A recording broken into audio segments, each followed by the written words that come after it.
সরপুঁটি মাছ, মাছের গায়ে হলুদ লাগিয়েছি, মাছের বিয়ে দিব। এটা আজকে রান্না করব, মজা করলাম।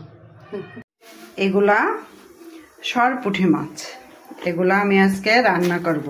এর থেকে দুটা মাছ নেব, নিয়ে কলা দিয়ে মনার পাপার জন্য ঝোল রান্না করব, আর বাদ বাকিগুলা আমাদের জন্য ঝাল রান্না করব। পেঁয়াজ জিরে এগুলো বেটে দিয়ে ঝাল করব। আমি মাছটা আগে ভালো করে মাখিয়ে নিচ্ছি। আজকেও চামচ দিয়ে মাখাচ্ছি, হাত তো ছাড়িনি, সেই জন্য নয়তো আমি হাত দিয়েই মাখাই। দিয়ে মাখিয়ে নিলাম। ওদিকে তেল গরম করতে দিয়েছি, শব্দ হচ্ছে, চাক চাক করে শব্দ হচ্ছে। মাছগুলো আগে ভেজে নেবো। এরকম কাঁচা মাছও কিন্তু ঝাল করা যায়।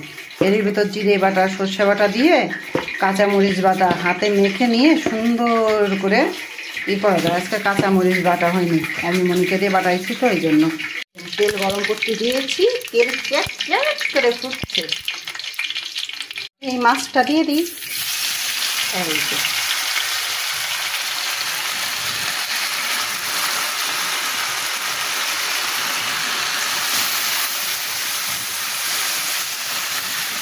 হাত দিব না, এই চারটাকে ভাজা। এই যে মাছটা ভাজা হচ্ছে আস্তে আস্তে, সরপুঁটি মাছ।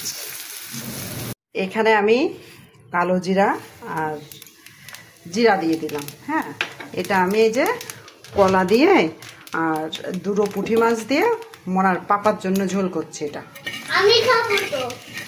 তুমি তো ভুনা খাবা। ও ভুনা খাই আমি। মনা হচ্ছে গিয়ে ঝাল কম দিয়ে ভুনা খাবে, আর মনার বাবা ভুনা খেতে পারে না, এই জন্য মনার বাবার জন্য এই কলা দিয়ে ঝোল কর। হলুদ,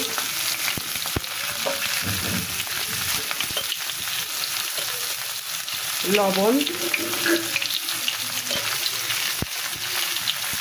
একটু মরিচের গুঁড়া দিয়ে আমি ভালো করে ভেজে নেব।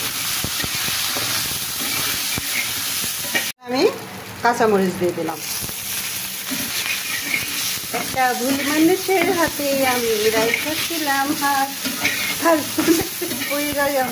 জীবনটাই বরবাদ, আমি সামনে পিছে না ভাবিয়াই।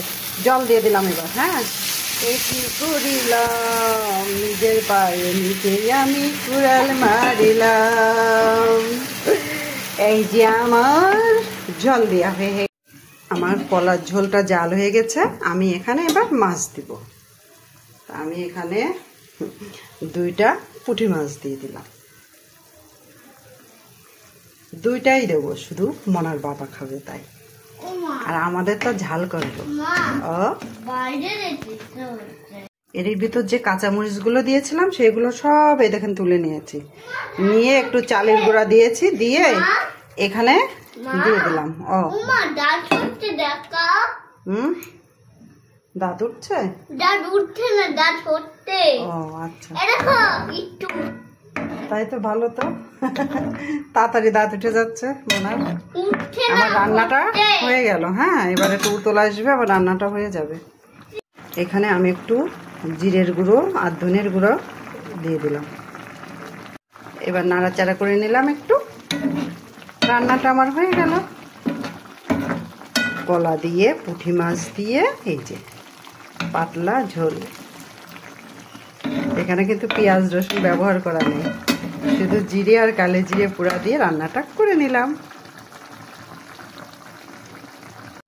এখানে পুঁটি মাছ দিয়ে কলা দিয়ে ঝোল রান্না করলাম আমি।